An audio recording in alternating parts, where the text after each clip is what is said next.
बिस्मिल्लाहिर्रहमानिर्रहीम। अस्सलाम वालेकुम। कैसी मेरी यूट्यूब फैमिली, मुझे सब ठीक ठाक खैरियत होंगे। आज मैं बना रही हूँ बचे हुए चावलों से कटलेट्स, जो कि बहुत ही मज़ेदार बने थे और बहुत ही आसान है। आइए जी शुरू करते हैं कैसे बनेंगे ये बचे हुए चावलों के कटलेट्स। जो चावल रात में बच जाते हैं तो उसको हम किस तरीके से इस्तेमाल कर सकते हैं देखते हैं। यहाँ पे तकरीबन 1.5 प्लेट जितने मैंने चावल लिए हैं और इसको मैंने फिर से पहले ही निकाल लिया था ताकि वो ठंडे ना हो। और इसके साथ ही जो है 1.5 प्लेट ये चावल है, इसके साथ आप जो है ना किसी भी किस्म की कोई भी वेजीज इसमें ऐड कर सकते हैं। मैंने बंद गोभी, शिमला मिर्च और जो है प्याज ली है, और यहाँ पे मैंने थोड़ा सा कड़ी पत्ता लिया है, हरी मिर्चें हैं, अदरक लहसुन का पेस्ट है और धनिया है। ये तमाम चीज़ें आप अपने अंदाजे के हिसाब से डाल लें। यहाँ पे मैंने बस थोड़ा थोड़ा सा लिया है। और यहाँ पे मैंने 3 बड़े चम्मच भर के मैंने दही लिया है, 3 चम्मच भर के मैंने यहाँ पे कॉर्नफ्लोर लिया है। ये तमाम चीज़ें हमें चावल के अंदर डालनी है। और साथ ही यहाँ पे मैंने उबले हुए 2 आलू लिए थे मीडियम साइज़ के। मसाले में जाएगा नमक, थोड़ा सा नमक है यहाँ पे 2 चुटकी जितना नमक है। इनके नमक जो है आलू और चावल में भी डाला हुआ है।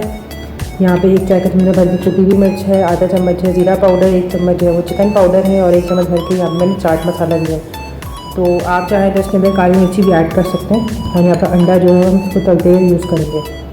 तो सबसे पहले जो है हमें चावलों को अपने हाथ से इसी तरीके से दबा के और नरम कर लेना है, मैश कर लेना है कि थोड़ा सा आपको लगे जैसे अपनी मुट्ठी में आ रहे होते हैं। लेकिन इस तरीके से आपकी मुट्ठी में आ जाए तो हमें इस तरीके से अच्छी तरीके से मिक्स करना है। इसके अंदर हम डालेंगे 3 बड़े चम्मच दही डाला है, यहाँ पे मैंने अदरक लहसुन का पेस्ट डाला है। और इसके साथ ही हम इसमें डालेंगे आलू को मैंने मैश कर लिया है। ये जो है 2 मीडियम साइज़ के आलू थे, आप चाहे तो 1 बड़ा आलू ले लें। और इन तमाम चीज़ों को पहले अच्छी तरीके से मिक्स करेंगे। उसके बाद हम इसके अंदर सारी जो है वो वेजीज ऐड करेंगे। वेजीज आप कोई भी ले सकते हैं, आप चाहें तो इसके अंदर जो है वो गाजर भी चॉप करके डाल सकते हैं, मशरूम है या स्वीट कॉर्न जो भी। और तमाम जो वेजीज़ हैं वो मैंने इसके अंदर मिक्स कर दी है। पहले हम थोड़ा सा मिक्स करेंगे और इसके बाद फिर हम इसके अंदर सारे मसाले ऐड करेंगे। नमक मिर्च अगर आपको कम लगे तो आप जो है वो चेक करके थोड़ा सा इसमें ऐड कर लीजिएगा, लेकिन ये नमक मिर्च बिल्कुल मेरे अंदाजे के हिसाब से बिल्कुल सही थी।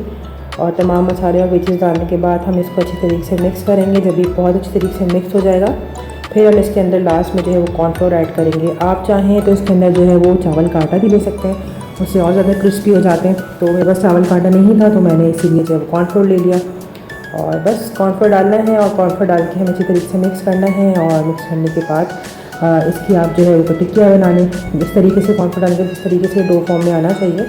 अगर ये पत्ता लगे तो इसमें थोड़ा सा कॉर्नफ्लोर और ऐड कर लें। तो ये इसी तरीके से मिक्स हो गया है। और आप चाहें तो टिक्कियाँ आप किसी भी शेप की बना लें। और टिक्कियाँ बना के जो है आप कम से कम 15 से 20 मिनट इसको फ्रिज में रखें ताकि ये सेट हो जाए।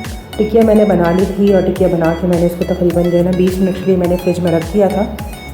और उसके बाद ये मैंने निकाल लिया है। आप चाहें तो कोई भी शेप दे दें यहाँ पे। साथ ही मैंने चूल्हे पे जो है ना फ्राई पैन में रख दिया था और फ्राई पैन में मैंने तेल डाल लिया, तकरीबन आधी प्याली मैंने तेल डाला है। लेकिन हम इसको डीप फ्राई नहीं करना हमें।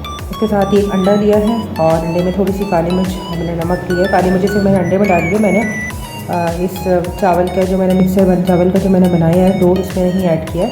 और एक एक करके हम जो है वो तमाम जो है वो चावल के जो कटलेट्स होते हैं या फिर चावल के स्नैक करने, कुछ भी कहना आप जो आप कहना चाहें, और इसको एक एक करके जो है वो फ्राई करते रहें बिल्कुल हल्की आंच पे। 2-4 मिनट पहले हम इसको हल्की आंच पे इसको फ्राई करेंगे। उसके बाद हम जो पलटेंगे तो थोड़ी आंच हम तेज़ कर देंगे ताकि इसके गोल्डन कलर आ जाए। बहुत मज़ेदार बने थे और बहुत ही ज़बरदस्त थे और बहुत ही जल्दी बन गए थे। आप इसे शाम की चाय पे एक दफ़ा ज़रूर बनाइएगा और मुझे बताइएगा कमेंट में ये कैसे बने। और अपना बहुत सारा ख्याल रखिएगा। अल्लाह हाफ़िज़।